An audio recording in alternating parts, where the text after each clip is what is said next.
കാളികാവിലെ നരഭോജിക്കടുവയ്ക്കായുള്ള തിരച്ചിൽ 9ാം നാളും തുടരുകയാണ്.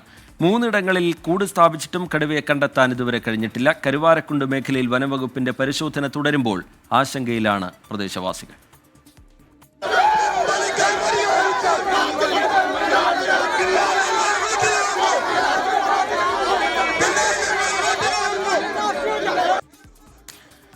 ഇടുക്കി മൂന്നാറിൽ വീട്ടുമുറ്റത്ത് കിടന്ന നായയെ പുലി പിടിച്ചു. ഇന്നലെ പുലർച്ചെയാണ് സംഭവമുണ്ടായത്. അതിന്റെ CCTV ദൃശ്യങ്ങൾ ഇപ്പോൾ പുറത്തു വന്നിട്ടുണ്ട്. ഈ CCTV പരിശോധിച്ചപ്പോഴാണ് വീട്ടുമുറ്റത്ത് പുലി എത്തി എന്നുള്ള വിവരം വീട്ടുകാർ അറിഞ്ഞത്. മലപ്പുറത്ത് നിന്ന് ശ്രീകുമാറിനും ഇടുക്കിയിൽ നിന്ന് രാഹുൽ വിജയനും വിശദാംശങ്ങൾ പങ്കുവയ്ക്കും. ആദ്യം ശ്രീകുമാറിലേക്കാണ്. ശ്രീത്ത്, ദൗത്യം 9 ദിവസം പിന്നിടുന്നു. കാര്യമായൊരു പുരോഗതിയും ഉണ്ടായിട്ടില്ല. ഈ നാട്ടുകാരുടെ ആശങ്ക അതൊരു വലിയ പ്രതിഷേധത്തിലേക്ക് മാറുകയാണ്. ഇനിയും ദൗത്യം നീണ്ടുപോകുന്നതിലുള്ള നിരാശയും പ്രതിഷേധവും അവർ പ്രകടിപ്പിക്കുന്നുണ്ട്.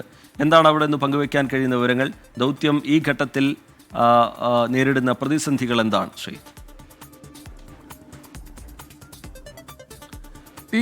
ടി കെ സൂചിപ്പിച്ചതുപോലെ തന്നെ ഏതാണ്ട് 9 ദിവസമായി ഇപ്പോൾ ഈ ദൗത്യം, കടുവയെ പിടികൂടാനുള്ള ദൗത്യം ഇവിടെ ആരംഭിച്ചിട്ട്. എനിക്ക് പുറകിൽ കാണുന്ന ഈ സുൽത്താന എസ്റ്റേറ്റ്, അതിനും അപ്പുറത്തെ മേഖലയിലാണ് ഇപ്പോൾ ഒരു കൂട് സ്ഥാപിച്ചിട്ടുള്ളത്. ഇത് കാളികാവിലെ തൊട്ടടുത്ത മേഖല തന്നെയാണ്. ഈ കാളികാവിന് തൊട്ടടുത്ത പ്രദേശമാണ് കരുവാരക്കുണ്ട് മേഖല. ഈ സുൽത്താന എസ്റ്റേറ്റ് മേഖലയിലാണ് ഇപ്പോൾ കൂട് സ്ഥാപിച്ചിട്ടുള്ളത്. സ്വാഭാവികമായി ഈ കൂട്ടിൽ കടുവ കുടുങ്ങുമോ ഇല്ലയോ എന്ന കാര്യത്തെക്കുറിച്ച് ഇപ്പോഴും ഒരു അവ്യക്തതയില്ല. നമുക്ക് ചില ദൃശ്യങ്ങൾ കൂടി കാണിക്കേണ്ടതുണ്ട്. ഈ പ്രദേശത്തൂടി ഇപ്പോഴും നടന്നു പോകേണ്ട ആളുകളുടെ അവസ്ഥയാണ് നമ്മൾ കാണിക്കുന്നത്. അരിയും പലവ്യഞ്ജനങ്ങളും ഒക്കെയായി അങ്ങ് ദൂരേക്ക് കാടിനകത്തേക്ക് നടന്നു പോകുന്ന ആളുകളുടെ ദൃശ്യങ്ങളാണ്. ഈ മേഖലയിലൊക്കെ തന്നെ ഇത്തരത്തിൽ കടുവയുടെ സാന്നിധ്യമുണ്ട് എന്ന് സ്ഥിരീകരിച്ചിരുന്നു. വനംവകുപ്പിൻ്റെ പരിശോധന എല്ലാ മേഖലയിലും നടക്കുന്നുണ്ട്. വലിയ തോതിൽ ആളുകൾക്ക് ആശങ്ക ഈ ഒരു ഘട്ടത്തിൽ തന്നെ നിലനിൽക്കുന്നുണ്ട്. അവർ പറയുന്നത്, ഏതെങ്കിലും ഒരു ഘട്ടത്തിൽ കടുവ തങ്ങളുടെ മുൻപിൽ അകപ്പെട്ടാൽ, തൊട്ടടുത്ത നിമിഷം മുൻപ്, കുറച്ച് സമയം മുൻപ് നമ്മളൊരാളോട് സംസാരിച്ചിരുന്നു. അദ്ദേഹം ആ കടുവ ഇരുന്നു എന്ന് പറയുന്ന സ്ഥലത്തിന് തൊട്ടടുത്ത് ഏതാണ്ട് 35ഓളം മിനിറ്റ് അന്ന് ആ മേഖലയിൽ ചെലവഴിച്ച ആളാണ്. അദ്ദേഹത്തിന് പോലും വലിയ ബുദ്ധിമുട്ട് ഒക്കെ ഉണ്ട്. ഈ ആളുകളൊക്കെ ചേട്ടാ അങ്ങോട്ടാണോ പോകുന്നത്? എത്ര ദൂരം ഉണ്ടോ അങ്ങോട്ട്? 1 കിലോമീറ്റർ 1.5 കിലോമീറ്റർ ഉണ്ട്. ഫുള്ള് കാട്ടിൽ, ഫോറസ്റ്റിന്റെ തൊട്ടടുത്താണ് ഒരു വീട്. അത് കൂടെ ഈ കടുവയുടെ ഒരു ഭീഷണി നിലനിൽക്കുമ്പോഴാണ് ഇങ്ങനെ. ഒരാളെന്ന് ഞാൻ പനിച്ചപ്പോൾ ആസ്പത്രിയിൽ കൊണ്ടുപോയി. കടുവന്റെ ഭീതിയിലാണ് പനിച്ചു കണ്ട് ഒരു കോളനിത്തെ ഒരു സ്ത്രീ ഞാൻ കൊണ്ടുപോയി ഇപ്പോൾ ആസ്പത്രിയിലേക്ക്. കൂട് സ്ഥാപിച്ചിട്ട് ഇപ്പോൾ എത്ര ഇന്നലെ ഇപ്പോൾ കൂട് സ്ഥാപിച്ചു എന്ന് പറയുന്ന ഈ മേഖലയിൽ വല്ല പ്രതീക്ഷയുണ്ടോ നിങ്ങൾക്ക് വനംവകുപ്പിന്റെ ഇടപെടൽ? പ്രതീക്ഷ എന്ന് പറഞ്ഞാൽ ഇത്രയും ദിവസമായിട്ടൊന്നും ഉണ്ടായിട്ടില്ല. പിന്നെ കടുവനെ കണ്ടിട്ടുണ്ട്, ക്യാമറയിലൊക്കെ പതിഞ്ഞിട്ടുണ്ടെങ്കിലും കടുവനെ കിട്ടിയിട്ടില്ല. വേണ്ടതുപോലെ ഒരു പ്രതീക്ഷ നമുക്കില്ല. കാരണം പിന്നെ അവർ മൃഗത്തിനെ സംരക്ഷിക്കാനാണ് അവർ ശ്രമിക്കുന്നത്. നമുക്ക് ആവശ്യം ജനങ്ങളെ സംരക്ഷണമാണ്. പക്ഷേ ഇതുവരെ അതിനൊരു വേണ്ടതുപോലെ, കാരണം അവരുടെ മുന്നിൽ 2 മണിക്കൂറോളം കടുവൻ്റെ സാന്നിധ്യം ഉണ്ടായിട്ടും അവർക്കൊന്നും ഷൂട്ട് ചെയ്യാൻ പറ്റിയിട്ടില്ല. മയക്കുവെടിയോ അല്ലാതെ പിടിക്കാൻ പറ്റിയിട്ടില്ല. പിന്നെ ഇപ്പോൾ ആടിനിട്ടില്ല. ഇപ്പോൾ കടുവക്ക് വേണ്ടത് ആടിനല്ല മനുഷ്യനാണെന്നാണ് നമുക്ക് തോന്നുന്നത്. കാരണം ആടിനിട്ടിട്ട് മുമ്പും ഇത് തൊട്ടടുത്ത് കുറച്ച് മുമ്പ് ആടിനെ പിടിച്ചിരുന്നു. 1 വർഷമായിട്ടുണ്ടാവും അത്. അന്നും ഇതുപോലുള്ള കാര്യങ്ങളൊക്കെ ചെയ്തിരുന്നു. നമ്മൾ അപ്പുറത്ത് അടക്കാക്കൊണ്ടുണ്ട് സാന്നിധ്യമുള്ള കടുവ പ്രദേശത്തുള്ള സാന്നിധ്യം ഉണ്ടായിരുന്നു അല്ലേ മുൻപും? 2 ആടിനെ പിടിച്ചിട്ടുണ്ട്. അന്ന് കടുവനെ ഞങ്ങളാരും കണ്ടിട്ടില്ല. പക്ഷേ 2 ആട് നഷ്ടപ്പെട്ടു പോയിട്ടുണ്ട്.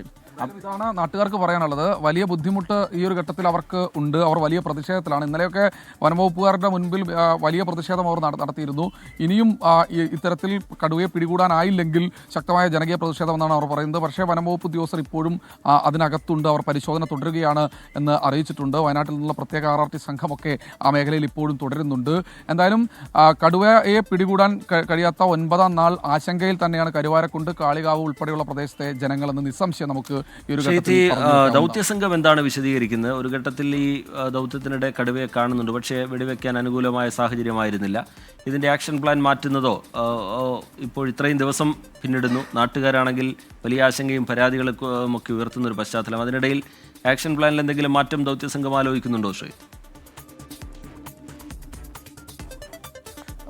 നമുക്ക് ഈ ദൗത്യസംഘം അല്ലെങ്കിൽ വനംവകുപ്പ് ഇത്തരത്തിലൊരു വിവരം നമുക്ക് അപ്ഡേറ്റുകൾ കാര്യമായി ലഭിക്കുന്നില്ല. കാരണം അവർ ആ മേഖലയിലൊക്കെ ക്യാമറകളൊക്കെ സ്ഥാപിച്ചിട്ടുണ്ട് എന്ന് പറയുന്നു.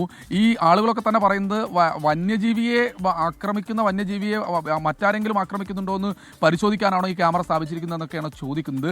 എന്തായാലും വനംവകുപ്പ് അങ്ങനെ ഒരു അപ്ഡേറ്റ് നമുക്ക് നൽകുന്നില്ല. പക്ഷേ അതിൽ ഏറ്റവും എടുത്തു പറയേണ്ടത് അരുൺ സക്കറിയുടെ നേതൃത്വമുള്ള സംഘം പല മേഖലകളിലും ഇപ്പോഴും ഉണ്ട് എന്ന് അവർ പറയുന്നുണ്ട്. നമ്മൾ രാവിലെ ഇവിടെ നിൽക്കുമ്പോൾ ഇവിടുന്ന് ഏതാണ്ട് ഇനിയും 4-5 കിലോമീറ്ററോളം ഉൾവനത്തിലാണ് ഇത്തരത്തിൽ ഒരു പരിശോധന നടക്കുന്നത്. അവിടെയാണ് കൂട് സ്ഥാപിച്ചിട്ടുള്ളത്.